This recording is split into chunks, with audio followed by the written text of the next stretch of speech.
Assalamualaikum warahmatullahi wabarakatuh. Yang terhormat dosen pengampu Ibu Herianti, Eskom MSI. Saya Sadam Alif Ramadan, perwakilan dari kelompok 4, ingin mempresentasikan tentang kedai kopi Sudut Nuri. Kita ada 5 anggota. Yang pertama ada Kelvin Nathanael Sirait, yang kedua ada saya sendiri Sadam Alif Ramadan, yang ketiga ada Salsabila Fatan, yang keempat ada Gabriel Matondang, dan yang kelima ada Pratama Dityanto.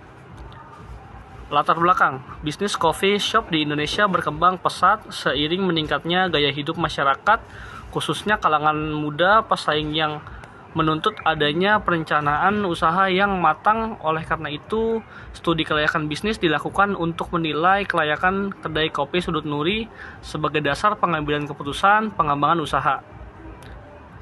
Konsep Sudut Nuri adalah kedai kopi dengan konsep tempat nongkrong yang nyaman dan kreatif bagi anak muda. Kedai ini menyediakan kopi berkualitas dengan suasana hangat untuk bernegosiasi dan beraktivitas, serta memanfaatkan media sosial sebagai rasa prasarana dan sarana.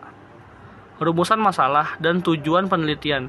Rumusan masalah: bagaimana potensi pasar dan strategi pemasaran Sudut Nuri, apakah aspek teknis dan teknologi sudah mendukung organisasi, bagaimana struktur manajemen dan SDM yang diterapkan, apakah usaha memenuhi aspek hukum dengan ekonomi dan lingkungan, apakah bisnis layak secara keuangan dengan omset 350.000 per hari. Tujuan penelitian: menilai kelayakan bisnis kedai kopi Sudut Nuri berdasarkan aspek pasar dan teknis manajemen, hukum lingkungan, dan keuangan sebagai dasar pengambilan keputusan pengembangan usaha.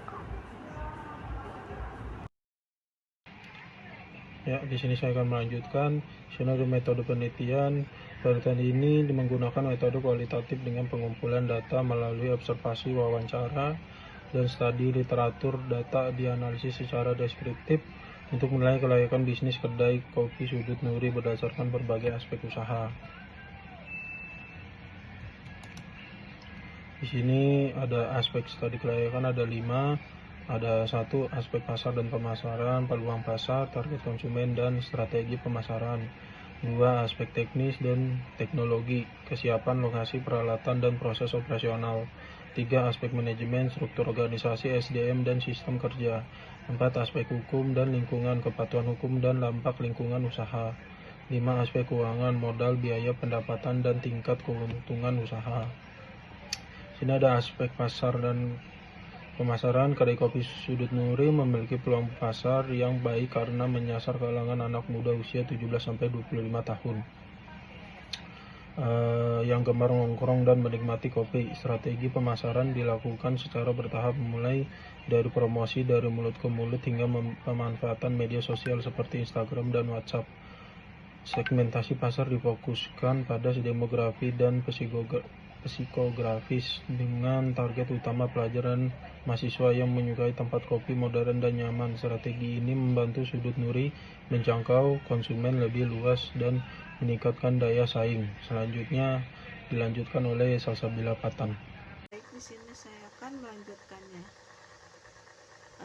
Aspek teknis dan teknologi menurut lokasi dan layout. Lokasinya berada di Jalan Cendrawasih 8, Jakarta Barat, dekat GOR. Pemukimannya mudah diakses dan biaya sewa terjangkau. Untuk layoutnya, pertama ada konsep outdoor modern dan nyaman. Yang kedua, fasilitasnya yaitu wifi, TV, dan tempat duduk yang nyaman. Yang ketiga, mendukung pelayanan secara cepat dan efisien. Aspek teknis dan teknologi menurut peralatan. Kedai kopi Sudut Nuri menggunakan mesin espresso Verati Vero 15 bar serta berbagai alat seduh manual yang mendukung kualitas dan konsistensi produk. Peralatan pendukung digunakan sesuai SOP sehingga proses penyajian berjalan secara efisien dan hasil minuman tetap terjaga kualitasnya. Di sini ada aspek manajemen. Aspek manajemen kedai kopi Sudut Nuri menunjukkan bahwa usaha dikelola dengan Struktur organisasi yang sederhana dan jelas meliputi owner, barista, dan kasir. Pembagian tugas dan tanggung jawab telah ditetapkan sehingga operasional berjalan lebih teratur. Pengelolaan sumber daya manusia, sistem kerja, serta penerapan SOP mendukung kelancaran operasional dan membantu usaha berjalan secara efektif dan efisien. Selanjutnya akan dilanjutkan oleh Gabriel. Iya, slide selanjutnya ada aspek hukum, ekonomi, dan lingkungan. Aspek hukum, legalitas usaha penting untuk perlindungan kepercayaan konsumen. Aspek lingkungan ada 3. 1. Menjaga kebersihan dan sanitasi. Dan yang kedua, pengelolaan sampah dan penghematan energi. Dan yang ketiga, pengendalian kebisingan dan bau. Aspek ekonomi ada 2. 1. Biaya tetap dan variabel terkontrol. Kedua, potensi pasar lokal dan online besar. Dan slide selanjutnya, aspek keuangan. Ada omset harian 350.000, omset bulanan 10.500.000, total biaya operasional 11.300.000, dan laba bersihnya itu kurang lebih 800.000 atau rugi kecil. Dan yang terakhir hampir mencapai break even point dan BEP.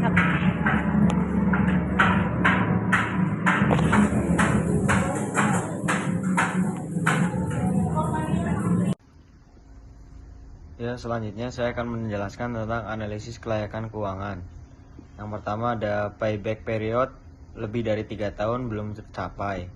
NPV negatif, IRR-nya 10%, kurang dari 10%, probability index-nya kurang dari 1.